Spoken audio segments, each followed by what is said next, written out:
9 voix. 9 voix.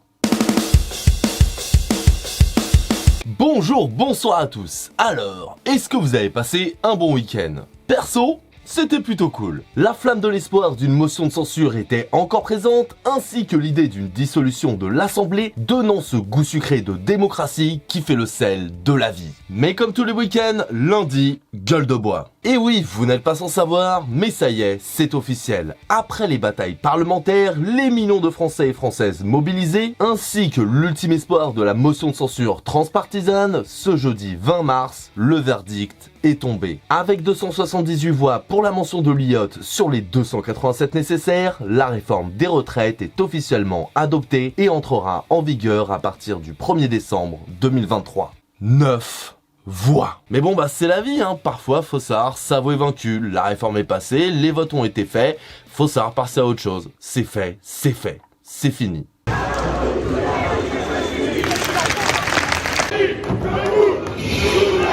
C'est tout le contraire qui s'est passé. Car oui, comme jeudi dernier, des rassemblements spontanés se sont faits dans plusieurs villes de France. Et c'était ce qu'on peut communément appeler le sbeul. Dégradation de mobilier urbain, blocage, tir de feu d'artifice, poubelles cramées et casse de permanence d'élus favorables à la réforme. On peut dire que les gens étaient colère. Des colères et violences jugées inacceptables. Et oui, je suis d'accord, c'est inacceptable. Inacceptable qu'ils ne comprennent pas pourquoi une telle violence. Parce qu'en vrai, je comprends qu'on peut être contre cette violence, qu'on peut être contre les casques, qu'on peut être contre les feux de poubelle, etc. Même si les permanences de droitards, honnêtement, ça fait plaisir. Mais même si on est contre cette violence, ce serait malhonnête de faire comme si elle était gratuite et sortie de nulle part. Il y a eu combien de manifs? Combien de tentatives de dialogue proposées par la rue, par les associations, les syndicats? Combien de fois avons-nous été recalés et méprisés par le gouvernement quand notre volonté était au dialogue? Alors oui, il y a de la violence, il y a de la casse, il y a des blocus. Mais demandez-vous pourquoi? Demandez-vous pourquoi et si notre solution n'était pas possible. Parce qu'à force de gouverner comme dans une monarchie, Macron et son gouvernement, on les traite comme des monarques. Sauf qu'on est en France les gars. Et puis bon, pour critiquer et être scandalisé par les violences du peuple, il y a du monde chez le gouvernement et la droite.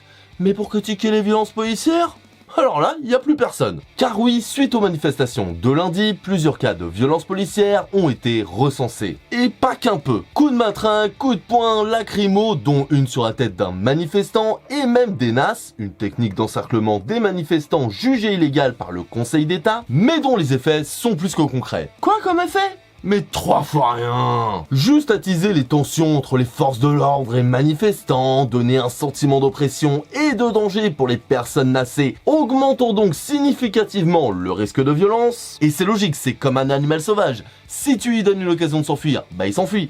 Mais s'il voit qu'il est coincé, foutu pour foutu, il attaque. Et du coup, les manifestants ont attaqué. Ça, et bien sûr, tout ce que ça implique comme stress, séparation de personnes venues manifester ensemble, et ça qu'on soit retraité ou qu'on ait 1 an. Oui, 1 an, ou en tout cas pas beaucoup plus. Après, je suis sûr que c'était un énorme casseur qui était en train de détruire la République. C'est obligé, ce serait pas gratuit quand même. En tout cas, tout ça n'a pas empêché Laurent Nunez, le préfet de la police de Paris, d'aller sur BFM TV et d'assumer au calme les NAS qui ont eu lieu lundi à Paris. Tranquille. Mais bon, tout ça, je suis sûr que c'est pour le maintien de l'ordre, pour pas qu'il y ait de débordement, pour que les manifestants puissent manifester en toute sécurité. Non ?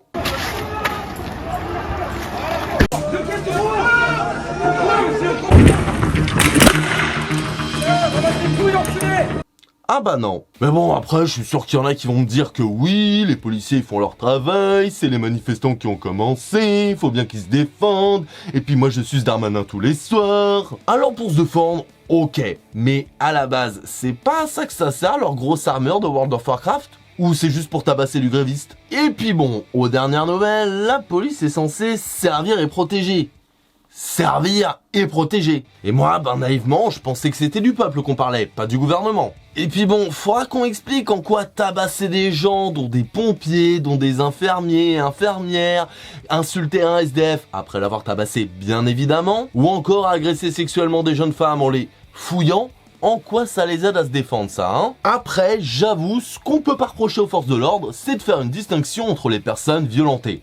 Ça, j'avoue. Parce que bon, s'en prendre à un citoyen lambda, c'est facile, surtout s'il est racisé, mais s'en prendre à un député, Là, c'est balèze. Car oui, lors du piquet de grève du dépôt des éboueurs de Pisorno à Vitry, plusieurs députés ont été gazés, dont Louis Boyard, Mathilde Panot et Manon Aubry. Alors bizarrement, je vois un pattern entre les députés gazés, mais j'arrive pas à voir lequel. Et bizarrement, perso, après ça, quand Elisabeth Borne accuse la NUPES d'empêcher le débat, ou qu'Aurore Berger dit que la NUPES fait monter l'extrême droite et qu'elle le met sur un tapis rouge, bizarrement, ça sonne faux là. Parce que je sais pas pour vous, mais perso, gazer des membres de l'opposition, les empêchant donc de s'exprimer et de manifester leur mécontentement pacifiquement, et ben de 1, ça fait quand même moyennement débat républicain tout ça, et de 2, ça fait quand même pas mal extrême droite, non? Après, si c'est pour la démocratie. Et d'ailleurs, en parlant de démocratie, notre roi préféré en a une très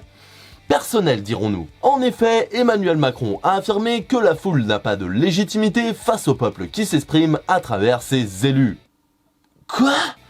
Ok, d'accord. Bon, ok, le peuple qui s'exprime à travers ses élus, c'est cool, démocratique, tout ça. Mais comme parole du peuple, c'est pas moins légitime que le peuple, justement, surtout qui sait qu'une grande partie des électeurs et des électrices n'ont pas voté pour lui parce qu'ils le kifferaient soudainement ou pour son programme, mais juste pour faire barrage à Marine Le Pen.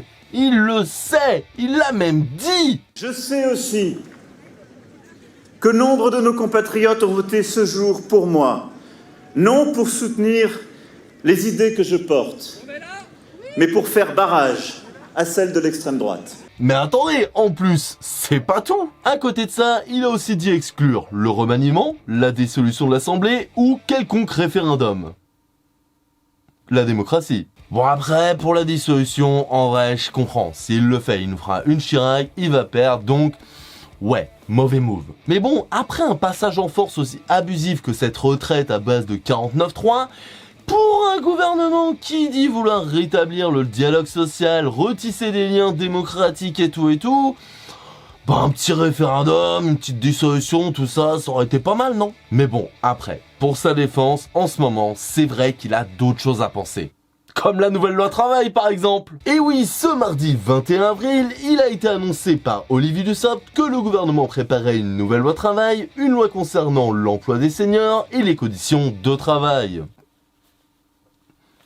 Non mais là il cherche la merde, c'est pas possible autrement. Parce que soit ils méprisent encore plus le peuple que prévu, et quand même ce serait balèze, faut le faire, soit ils sont juste turbo débiles à ce niveau-là. Non parce qu'on n'a jamais eu d'aussi bon argument pour faire voter à gauche la révolution avec un gouvernement pareil. Dans tous les cas, quoi qu'en pense le gouvernement qui parle de laisser parler la démocratie après un 49.3, quoi qu'en dise Borne et Macron qui considèrent ce passage en force à 9 voix près pour une victoire, je sais que c'est dur, mais c'est maintenant qu'il ne faut pas céder au désespoir. Qu'il faut continuer à manifester, à faire entendre nos voix, à protester, donner aux caisses de grève, faire du soutien à toutes les personnes dans la lutte, sinon c'est là qu'ils auront vraiment gagné. Ils voudraient qu'on se taise, oui c'est la Macronie. Ils voudraient qu'on se taise, mais non on ne veut pas, non, non. Ils voudraient qu'on se taise, oui c'est la Macronie. Ils voudraient qu'on se taise, mais on ne fera pas.